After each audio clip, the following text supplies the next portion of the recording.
Good evening, ladies and gentlemen. My apologies for that delayed start. My name is Richard Mellor. I'm a local resident who's been resident in Twickenham for the last 26 years, so most of my working life. I'm a chartered architect, a founder of Landmark Architecture, and I currently operate from Wandsworth.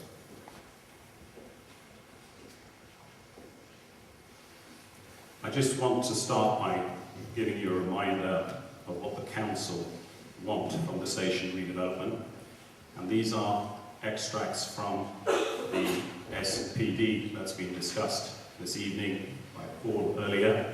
They are to provide major public realm improvements, small retail units, a public plaza, maximum of 4 to 5 stories with gaps, a mixed-use development comprising residential, business and leisure.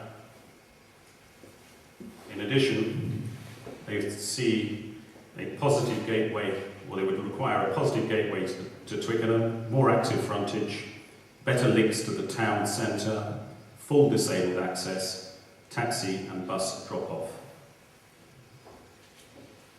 So what are the community's major areas of concern regarding the current application?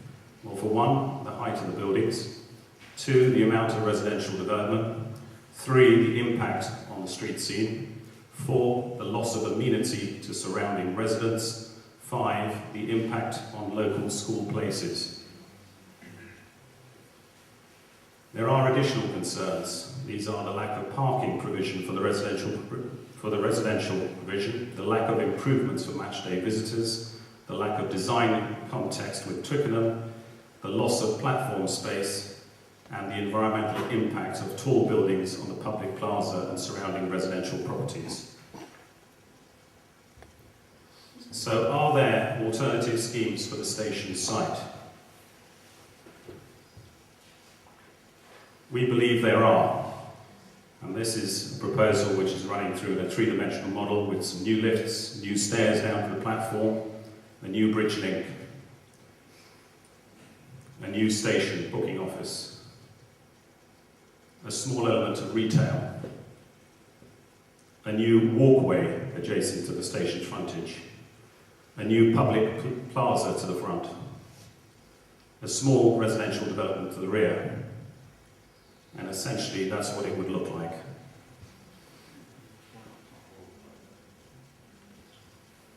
So what are the key benefits?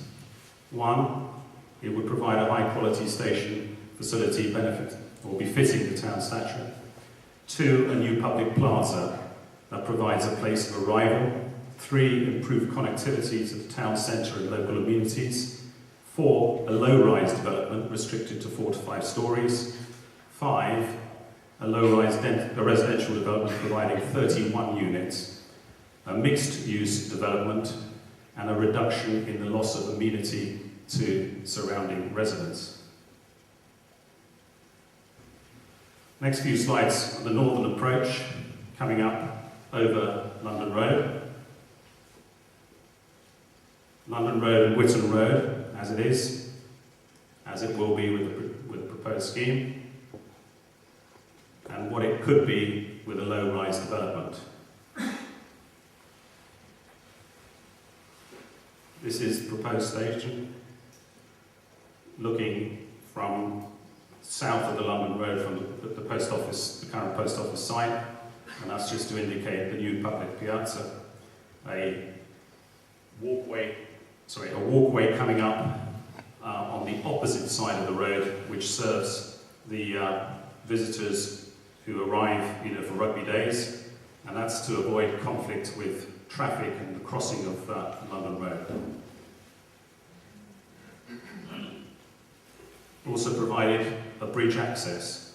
This is looking from the booking hall onto the new bridge link towards the lifts and the staircase descending down to platforms 2, 3, 4 and 5. It's essentially glazed, lots of legibility, and really the opportunity for 2 major accesses in and out. This is the approach from the town centre. That's the current scheme that's being proposed, and this is what we're suggesting as a low-rise two-storey development. The Mary Terrace access is an important access for lots of users. We're looking here at providing a new lift and a staircase to take you down to street level. And these are the platform 1 and 2 bridge views. So not the sort of 7 and 8 stories that you've seen earlier this evening, but a fairly modest development.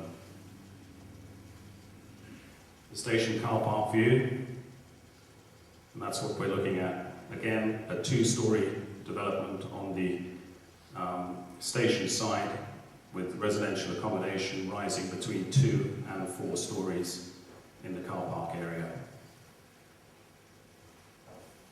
Some historical precedent: the original station was built in 1848 to a Gothic plan on the west side of London Road.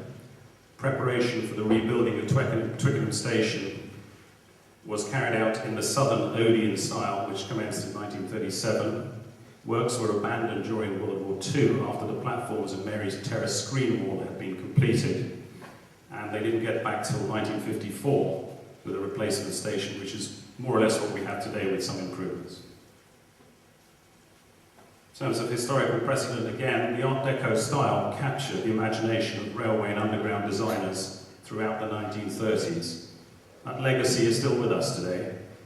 Richmond Station, Surbiton, a number of stations throughout London are still around from that period of time.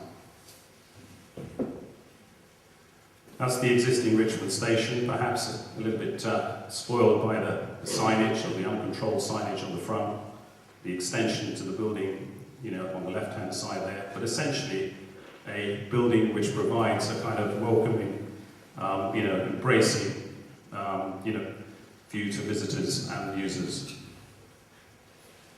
In terms of architectural style and materials, we're putting forward some images here on Art Deco buildings, in the sort of similar southern Odeon style.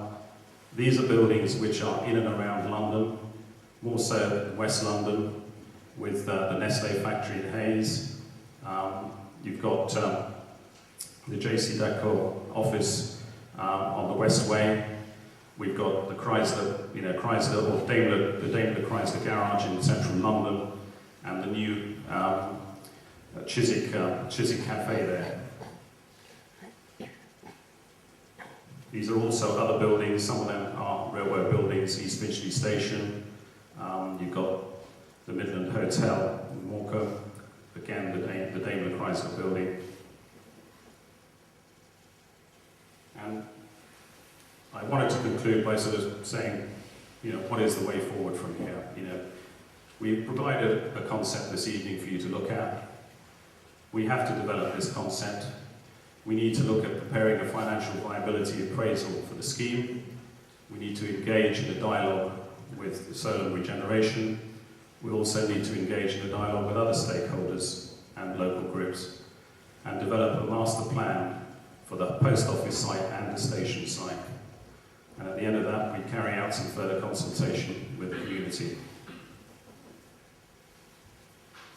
Your vision for a high-quality, low-height, low-density station can be achieved or realised. It just requires some work to be put into it. Thank you.